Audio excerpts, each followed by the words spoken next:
Yassas, and welcome back. This week's video is on the Greeks, specifically the ancient Greeks, but not the Bronze Age Greeks, or the more recent developments, the Axial Age Greeks from about 800 to about 300 BCE.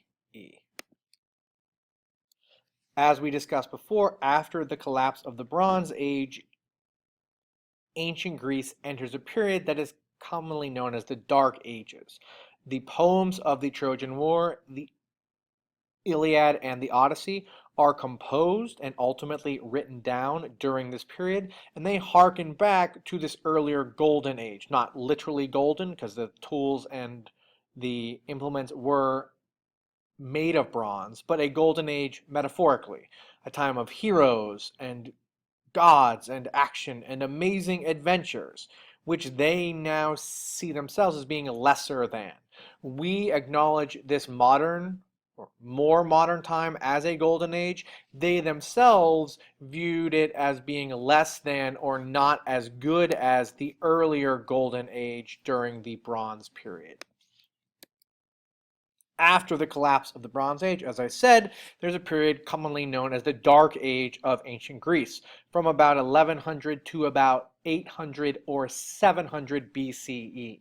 What emerges after the collapse of the larger kingdoms and empires that are told and recounted in the poems of Homer are a series of small, independent city-states known by their Greek term as a polis.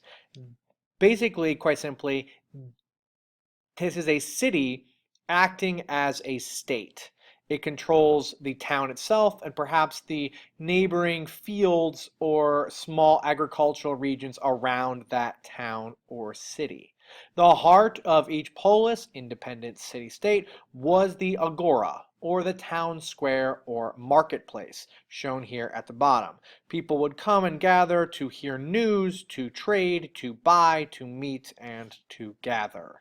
Again, the key fundamental factor is there is no longer unity in Greece. Each region is split up due to its geography, lots of inlets and tiny islands, and of course hills and mountainous regions, and each region is split up into small independent poli, or small independent city-states. Another key characteristic of this time period is a change in warfare from the earlier Bronze Age of heroes and men on chariots and great armor and spears to, quite simply, infantry. It takes a lot of money to have a horse and a chariot and all of these things. Now that they do not have as many kings or nobles or aristocrats, they must rely on commoners and ordinary every people to form a new style of warfare. The Greek foot soldier is called the hoplite, and the arrangement in which they would find themselves was called the phalanx, hence the term hoplite phalanx. Quite simply, men would line up with a series of overlapping large round shields, shown here on both the right and the left, as they would meet each other in battle. Long spears in one hand, large shield in the other. Each shield covers half of the person carrying it and half of the person next to him, and so on down the line. What this means is each person must depend and rely on the person next to him. This is not the rich, noble, aristocratic warfare of chariots and spears and heroes. Each man is relying on the other. You are only as strong as the weakest man in your line. This, by most accounts, leads to a different type of government as well. There are three main types of governments in this period in Greece, but they all overlap and are different because there are many different regions as well. One is known as the tyrant, and this does not have the negative connotations we now associate with the word that comes later from the Romans.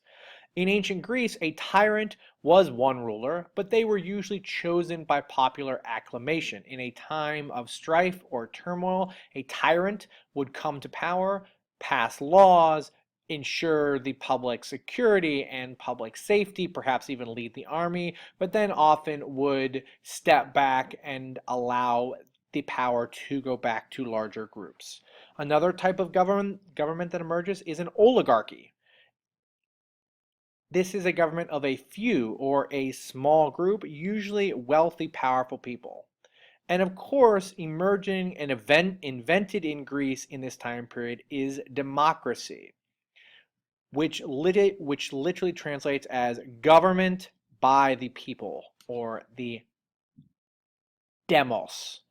It was usually confined to all free adult males who lived within the borders or the walls of the city, as we will see.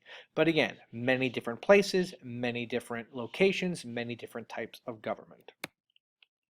The other important characteristic of this period in Greece is a time of trade and colonies, spreading outward from Greece, as you can see here in all of our pretty green lines, up into the Black Sea for grain and iron, across the Mediterranean for gold, tin, and copper, to Egypt for gold and grain, across to Italy for trade and outpost, into Spain, and as far up as Great Britain for tin, helpful to make bronze. Bronze exists still, but more and more tools and weapons are being made of cheaper, more available iron.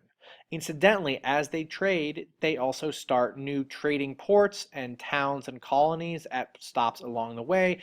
As the people of Greece begin to grow a larger population, it is too small for the region, and so they spread outward, starting new trading ports and colonies around the greater Mediterranean.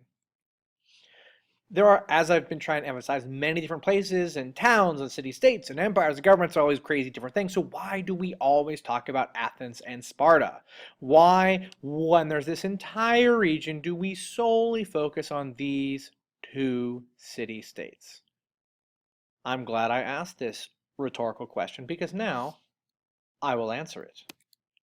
They are quite simply two ends of a spectrum. Yes, they're big and important, and that would lead them to being talked about anyway, but they also provide a nice contrast. Athens is a sea or a naval trading power. They have many ships, they travel, they go by boat. Sparta is a land or army power. A nice contrast. Athens implements, and some would argue invents, a new type of government of democracy for free men. Sparta has an oligarchy, two kings who would rule in concert and sort of check the power of each other, but again, very different from Athens. Athens has chattel slavery. Slaves are bought and sold as property. Sparta also has slavery, as most ancient civilizations had slavery, but Helot slavery. Quite simply, Helots were a neighboring town which they had conquered and enslaved the entire town. These people are not bought or sold, but they live to work and to grow crops, so Sparta can spend all of its time and energy training and battling and perfecting their army. In Athens, women have a less than equal status. They are to be seen, if at all, and certainly not heard. Their job is to make new, young Athenians to serve, to trade, and to work in the government.